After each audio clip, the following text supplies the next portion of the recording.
It's one of our greatest fears. Being on a plane when something goes badly wrong. This series reveals what it's like to live through catastrophic events on board an aircraft. I just had visions of being burnt alive on this plane. Using footage that captured these terrifying moments. And hearing from those who survived them. Everyone looked tense in their seats. It felt like this could be their final moments of their lives. I looked out to see some of the engine flying off. At that point, I planned to meet my maker. These are the world's worst flights. All right, we're gonna land field right here.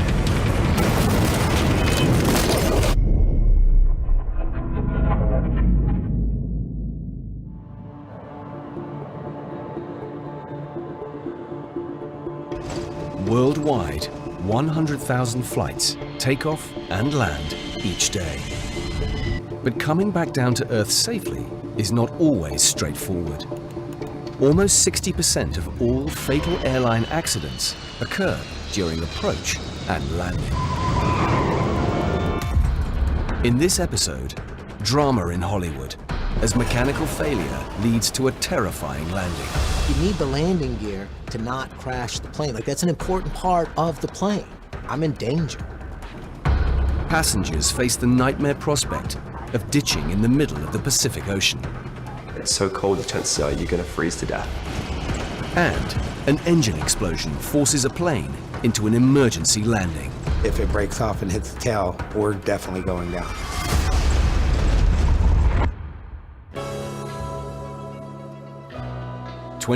September 2005. LA-based comedian and filmmaker Dave Reinitz was on his way to Hollywood Burbank Airport to catch an afternoon flight to New York. It was a particularly stressful day. Just my girlfriend and I had had a big argument the night before. My girlfriend dropped me off, and we had a very cold departure. She was upset with me, and I was really just wanting to sleep for 5 hours, 6 hours, get to New York and do my thing.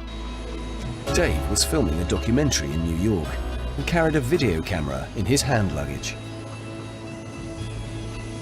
Also on board was journalist Alexandra Jacobs, who was 6 months pregnant.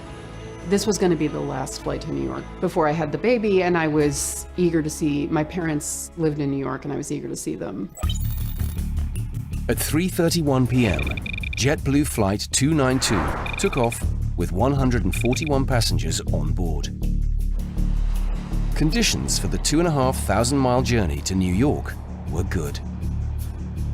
The flight started really super normal. You know, they give you the, hey, this thing will float, don't, put your tray table up. And it was a very straightforward start to things. I guess it was maybe 15 or 20 minutes into the flight, it became something was up.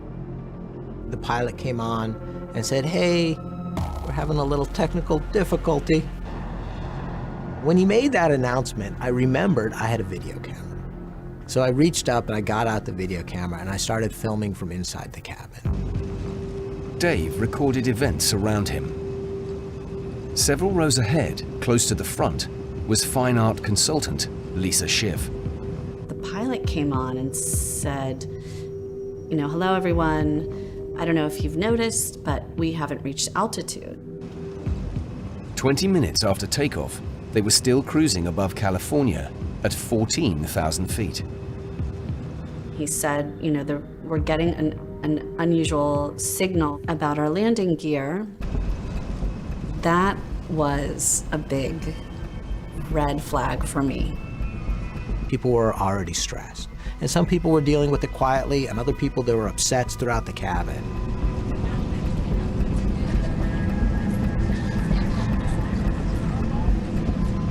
There was a level of intensity that persisted the entire time on that plane.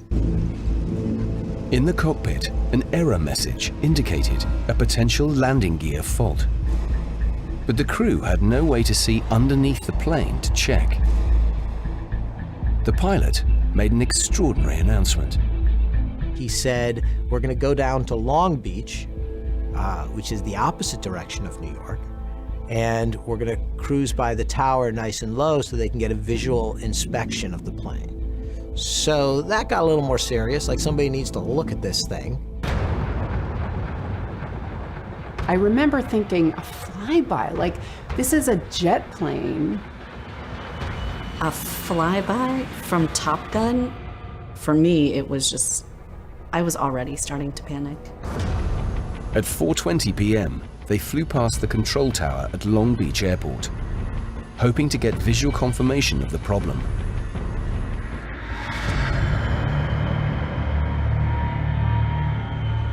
The tower confirmed that the front wheels of the plane were twisted 90 degrees. Like, you need the landing gear to not crash the plane. Like, that's an important part of the plane. So the fact that that was messed up was scary. I'm in danger. Things were about to get even more surreal for the passengers. The pilot and air traffic control had been informed that TV news crews had picked up on the story. Live TV feed from Channel 4 in Long Beach. Yes, I know I'm on candid camera. They made their presence known. Flight 292's plight was being broadcast live across the nation. And incredibly, Dave and the other passengers could watch on board.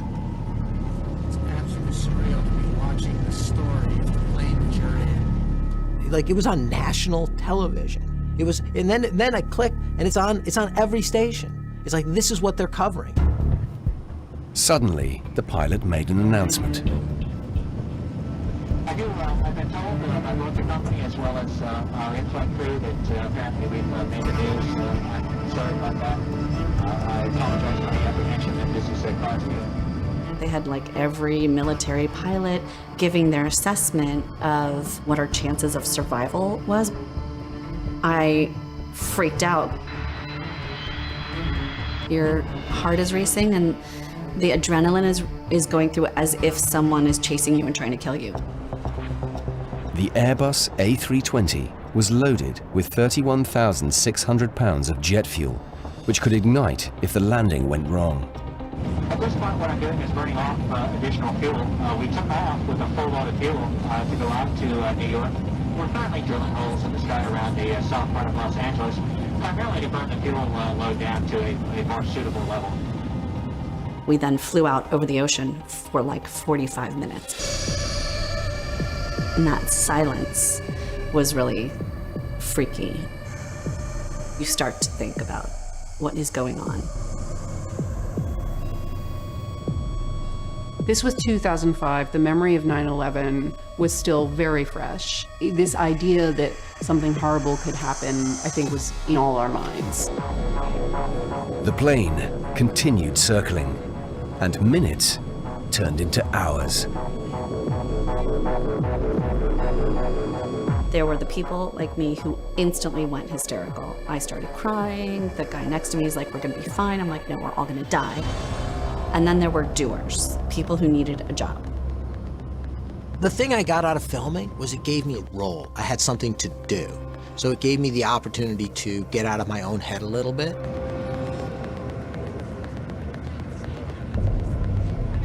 It helped me to experience what was actually taking place on the plane.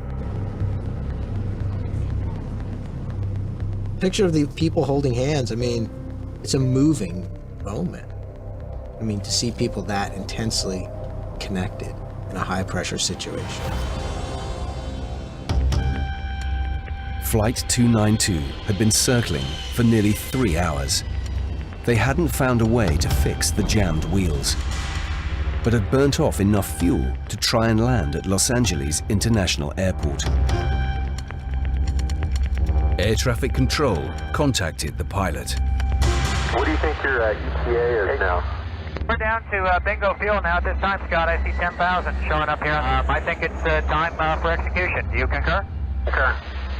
The plane was about to come in for a white-knuckle emergency landing, but the passengers were the last to know. turned the televisions off. And that was spooky. What happened? What changed? What are you not telling us? 21st of September 2005. JetBlue Flight 292's front wheel was jammed in the wrong direction. The pilot informed the cabin that he was going to attempt to land at LAX. Passenger Dave Reinitz was filming on his camera. They said we're going to be making an emergency landing. I thought of my girlfriend, knowing how harshly we had parted. They had argued the night before. Now, fearing the worst, he taped her a final message. Hey Barb, it's me. I'm watching the plane on the TV. We're having landing gear problems. We're going to crash land, or emergency land, crash is a bad word, in LAX. And they're telling us everything's going to be fine, and it is, but just thought I'd leave you a message just in case. Just I love you. Everything is going to be groovy. Give Bosley a big hug for me.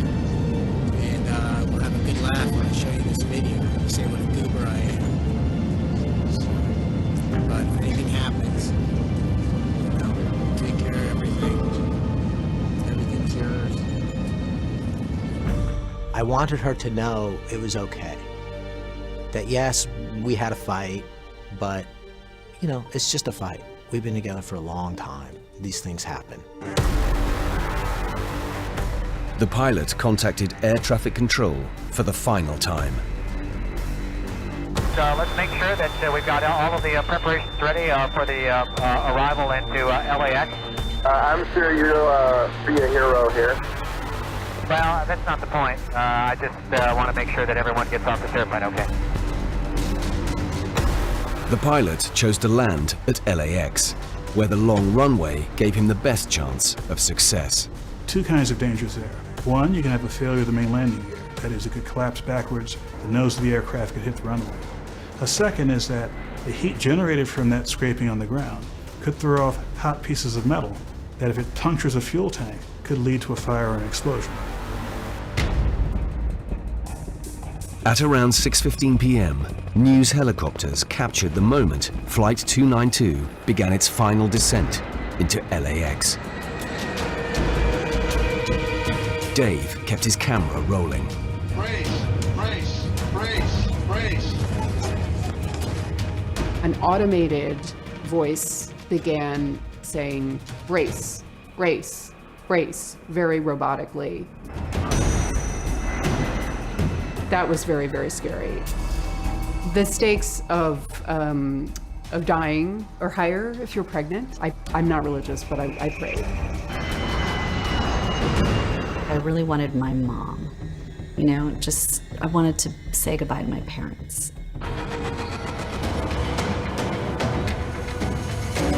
As we come in, when we first hit, felt like we hit pretty hard.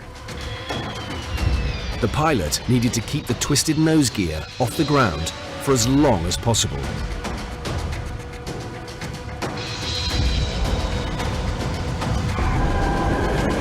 You started to smell burning rubber. Intense, thick smell of burning rubber. I felt heat coming up. I was scared. There might be an explosion. We're slowing down. And then all of a sudden it got quiet for an instant.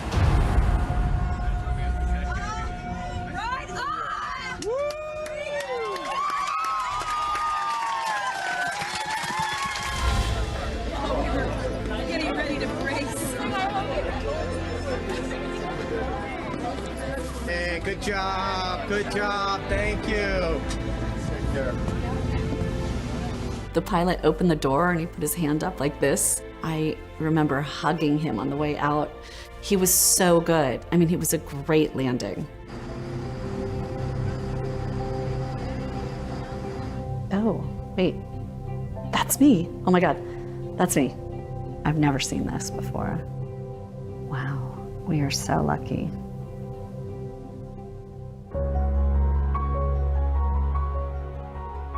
as we're walking down the plane, and I look back,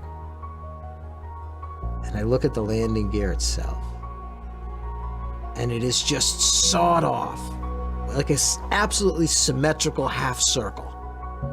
Pretty amazing. The passengers touched down to a meteor storm. But it wasn't only cameras there for Alexandra. My husband was there waiting for me. It was just great to see how much he loved me.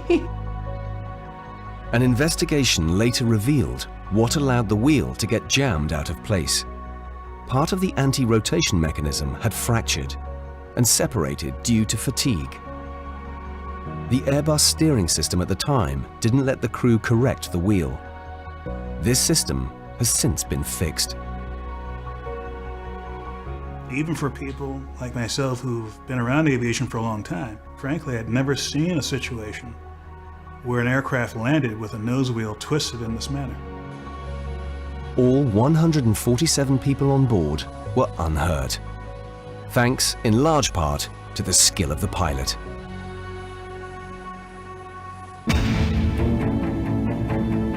When landing an aircraft, there's little room for mistakes. And pilot error is the leading cause of airline accidents. This CCTV from LaGuardia Airport in 2013 shows Southwest Airlines Flight 345 coming into land nose first. The front landing gear collapsed and the plane skidded off the runway. Also in 2013, Asiana Flight 214 approached San Francisco Airport too low and hit the sea wall. Of the 307 people on board, 3 died and another 186 were injured. But sometimes extreme weather conditions are to blame. Dubai 2016. These passengers escaped a devastating fire when sudden wind changes caused their plane to crash land. All 300 on board survived, but 1 firefighter died.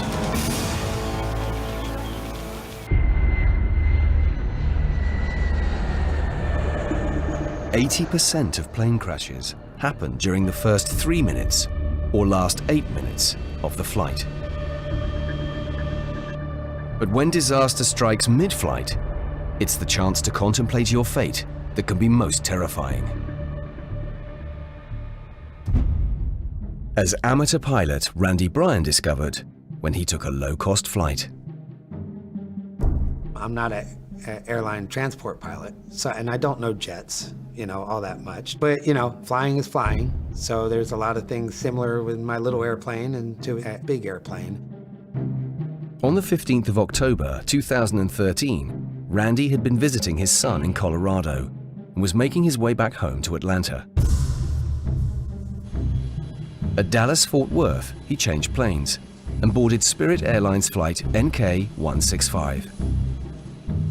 When I got on the plane in Dallas, there were some smells, oil and stuff like that, but I didn't think too much of it. At 1:37 p.m., the flight departed from Dallas, heading for Atlanta. It was scheduled to take just over 2 hours. We took off and everything was perfectly fine and normal. I was relaxed. We're doing our climb out, climbing up the altitude, and there was a vibration actually in one of the engines that I could feel. After 11 minutes, the plane reached 19,500 feet.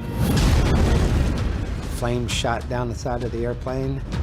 The cabin filled up with smoke so thick that I couldn't see my hand in front of me. Everybody started screaming. There was a lot of even panic in me, even though I'm a pilot and I'm trained for things. When the smoke had cleared, Randy got his phone and started filming. Did you smell the oil when we first took off? I smelled the oil right away. Yeah. I fly a small plane, so I kind of recognize that smell. We were talking and scared and texting our loved ones. Randy's video captured the moment the cabin began to shake violently.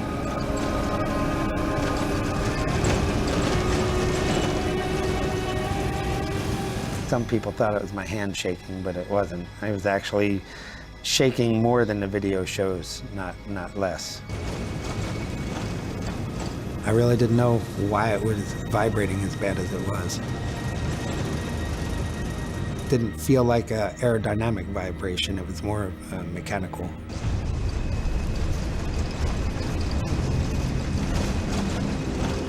The big military guy sitting next to me, you know, he was all nervous. I don't care who you are, it's a scary experience. You see people looking off into the distance, holding their head in their hands. Everybody was, you know, lost in thought or panicking.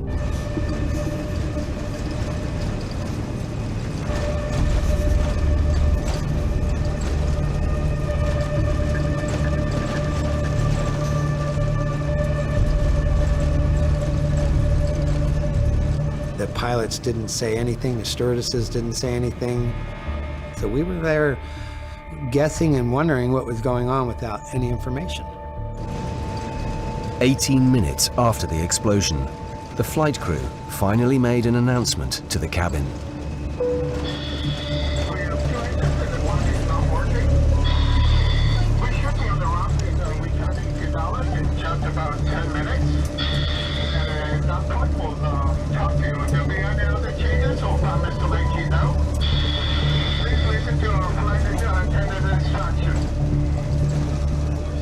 You could hear the pilot breathing through his oxygen mask. It was very obvious.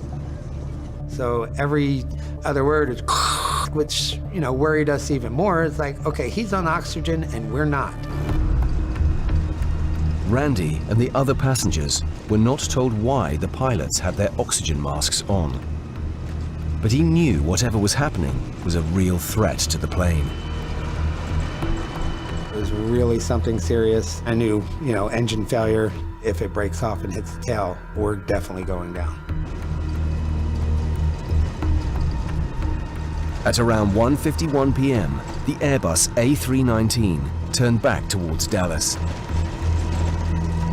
There was a feeling of falling in the airplane and felt like we were going down. And that's like, okay, we're gonna die.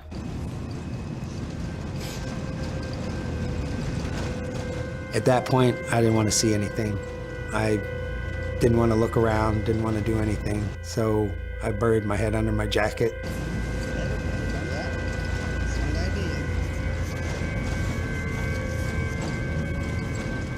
The woman next to me, she was just kind of talking to me and seeking comfort from me. You want to put this over your head? Yeah, just in case. We had put the jacket over our heads and just to kind of not see what was going on. I believe we'll be perfectly fine, okay? And I really believe that. I believe we're not going to have any problems at all. Yeah, I've forgotten how scared she was and crying most of the time.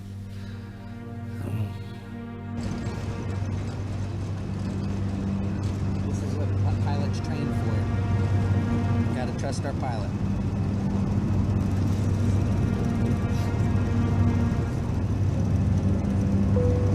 Also, folks, as we get ready for landing, we're going to have you get in your brace positions at that point.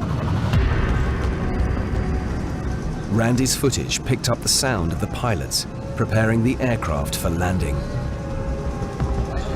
we got the slats out. See the slats coming out on the wing? That means we're supposed to land. Now the gear is coming down. That's the landing gear. When I started going through the steps of that, everybody just kind of turned and listened to me. I was calming me down, being logical and methodical, at the same time calming them down. Okay, folks, landing gear is down. We should be on the ground very shortly. We do need you in your brace positions. 25 minutes after the engine failure, flight NK-165 began its final approach. 15th of October 2013, 2:10 p.m. Spirit Airlines flight NK-165 had suffered an engine failure and was preparing for an emergency landing. Passenger and amateur pilot Randy Bryan was filming events on his phone. Knowing that this is it, I'm dead, but I'm not dead yet. It was tough. It really was tough. With just one engine working, the passengers faced a high-risk landing. With one engine out, you have one reverse thruster that can't be used. So the airplane, can't stop near as fast. So it takes up a lot more runway. Could have been other damage to the control surfaces, speed brakes. We were braced for impact. Actually, it was a pretty good landing. We didn't land hard or anything. It was just a very typical smooth landing. At Dallas, all 145 passengers disembarked, with no injuries reported. An investigation revealed that 11 minutes after takeoff, the plane began to vibrate when cracks inside the turbine caused the engine to overheat. By the time it was shut down 4 minutes later, large sections of the engine had been destroyed. If the turbine discs had been blown off, the plane would have been in grave danger. They're heavy, thick metal discs. They can strike the leading edge of the wing, they can damage hydraulic electrical services in the wing, they can hit the cabin, they can strike people in the cabin directly, potentially even go and damage the other engine. Fortunately for those on board, despite the visible damage, the casing around the critical components had not been breached. The experience hasn't put Randy off flying, as long as he's at the controls. I did wish I was sitting up in the cockpit and knowing everything that was going on, because I could understand everything that was going on, and my mind wouldn't have to imagine. When you don't have any information to put in there, your mind is going to make it up, and it can get pretty crazy. Landing an aircraft is a huge technical challenge. And some locations can test even the most experienced pilot. But any landing strip will always be preferable to ditching at sea. In 2015, Ethan Williams was on a year-long round-the-world trip making YouTube videos of his adventure. Definitely worth it. Great views. It was scary. They nearly run everyone over, so. At this point, I think I was 5 months into the trip. I'd just come from South Korea. I spent, I think, around about a week in Seoul exploring around, and I'd last minute decided to fly to America. On the 29th of July, Ethan was flying to the US via Hong Kong. At 12:55 p.m., Cathay Pacific flight CX-884 took off for LA. The journey was scheduled to take just under 13 hours. Some 6 hours later, over the middle of the Pacific Ocean, I was asleep on the plane and everyone else around me was asleep. And I woke up and I remember hearing a beeping noise. It was a noise I hadn't heard before, so straight away I knew it wasn't a normal alarm that was being sounded. Ethan reached for his phone and captured his reaction to events as they unfolded. Okay, so I'm not sure what's happening, but there's something going on this flight. All the flight attendants are running around like crazy. There's warning signs going off.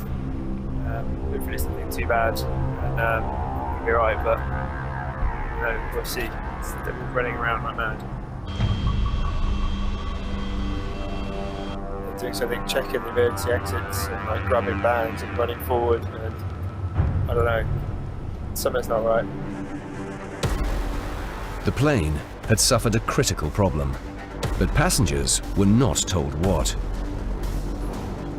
Ladies and gentlemen, your flight 7 speaking. It might be necessary for us to make an emergency ditching. Straight away my heart sank. As soon as I heard the words ditching, I knew the survival rate was very low. because yeah, it's so cold, the chances are you're going to freeze to death. It was one of the only times in my life where I actually thought I was going to die. At around 9 p.m., flight CX-884 prepared to ditch into the middle of the Pacific Ocean. Ditching is an extreme event that happens very rarely. It can be especially daunting because you may not have any idea how close you are to rescue. It could be a question of hours or even longer than that before someone can be on the scene. Ethan and the 275 other passengers were facing a nightmare scenario. Stranded in the freezing ocean at night, hundreds of miles from land, they would have little chance of survival. Safety jacket under your seat.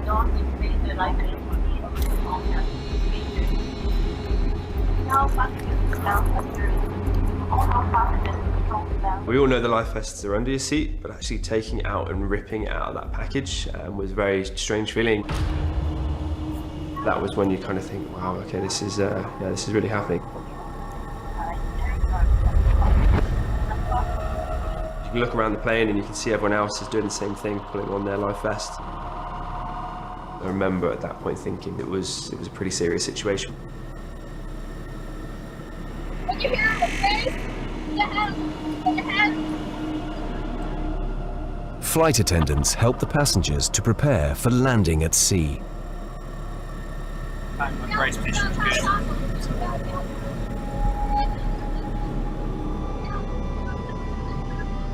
I remember taking a little bit of sense of achievement from that and being like, yeah, okay, I've got the brace position down.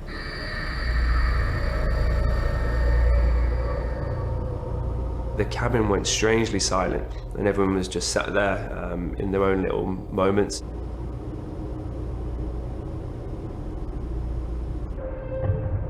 "20 minutes after the alarm was raised, the passengers still had no idea what the malfunction was. The cabin crew made an announcement.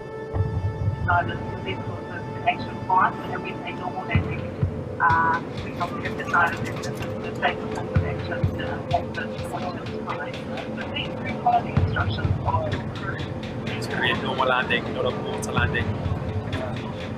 So it's really good news, but still don't know why, but it doesn't really matter, it's just not to land okay. You can actually see the big exhale that I make, and it's a huge sense of relief.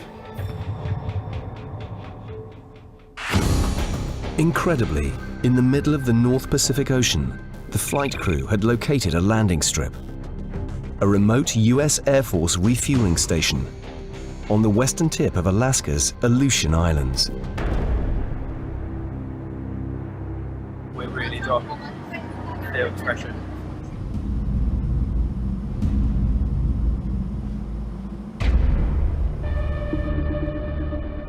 As flight CX-884 approached the remote airstrip, it still wasn't out of danger. Ethan could only hope for the best. They just warned us that we were going to be having a particularly heavy landing because we were still having a lot of fuel on board. And they actually warned us that the brakes could potentially catch fire at this point because we were so heavy.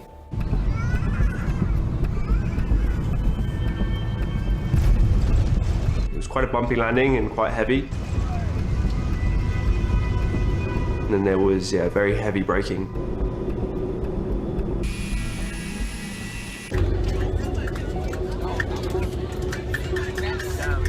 Landed, yes. 8.5 hours after takeoff, they were safe. You could see the relief in people's faces. Everyone was very relieved and happy to be on the ground, and the situation was at least over. The details of the airline's investigation into the incident have not been made public, but they did release a brief statement. An equipment cooling fan below the floor had failed, and the crew noticed smoke around the cockpit area. You could have the fire essentially eating through wires and the aircraft being in such a condition that's no longer flyable. But the decisions made by the crew and executing their emergency procedures and landing that aircraft kept this technological problem from getting out of hand. ditching at sea had been avoided.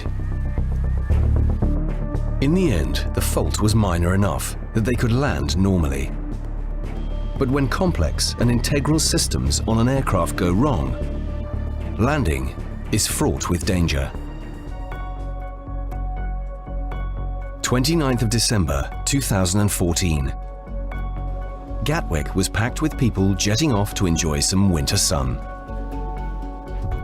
Catherine Sterling and Alison Northcott were in a group of friends going to Las Vegas for a special birthday celebration. We all turned 40 within sort of 3 months of one another, so I thought, what a great excuse to go out and celebrate. I think we hadn't done anything like it before. It's going to be an amazing experience. At 11:43, they took off on Virgin Atlantic flight VS-43 for the 10-hour, 45-minute transatlantic flight to Las Vegas. The Boeing 747 was close to full capacity, with 447 passengers and 18 crew on board. As we were still climbing and gaining altitude, I remember hearing a noise. I can only describe it as a clunk. It sounded underneath the plane.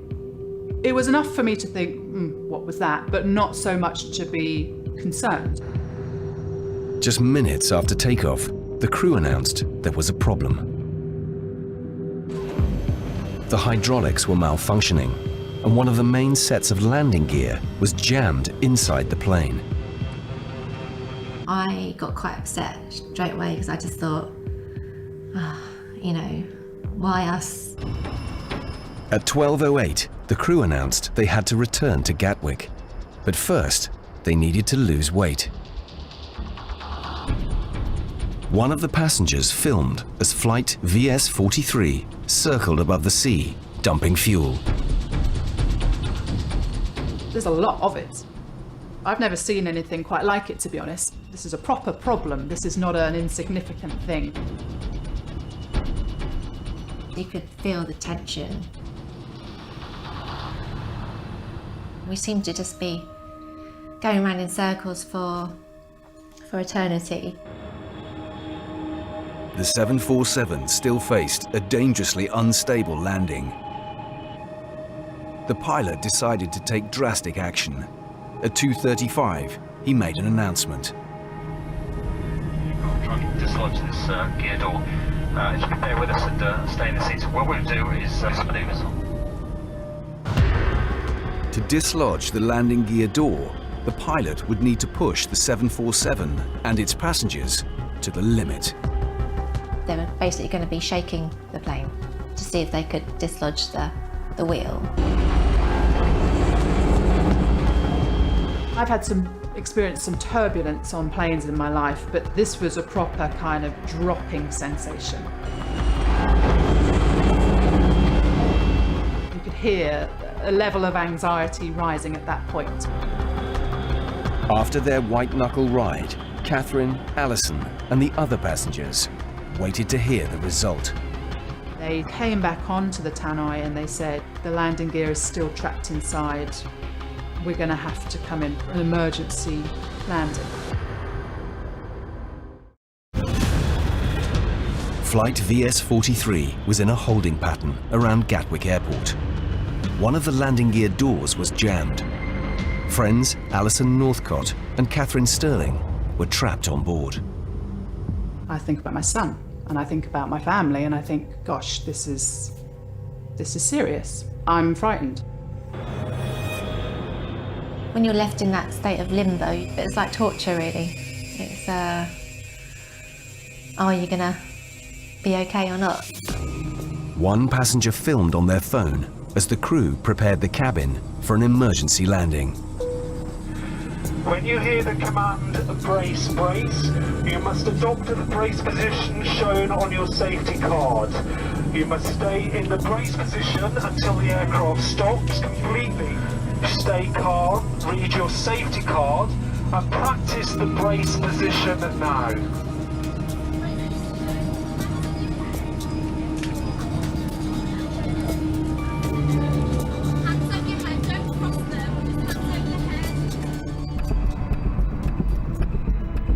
amateur footage captured the moment VS-43 began its heart-stopping final approach. It was just so tense and just an emotional roller coaster, really. Thinking, when we land, the plane will fall, the wing will smash through the window, and I'm there by the window. The fire service at London's Gatwick, they don't want anybody to move seats on this aircraft or stand up or change position whatsoever. They secure the aircraft in position with a jack on the right hand side. So please, once we have landed and the aircraft has come to a complete stop, we kindly ask that you do not move out of your seats. 4 hours after takeoff, the 300-ton 747 came back in to land at Gatwick. Cabin crew and passengers, brace, brace.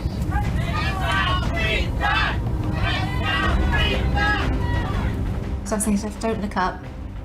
Just, you know, wait for impacts. The hydraulic fault meant they were landing without all the wheels down. And it also affected the plane's ability to brake.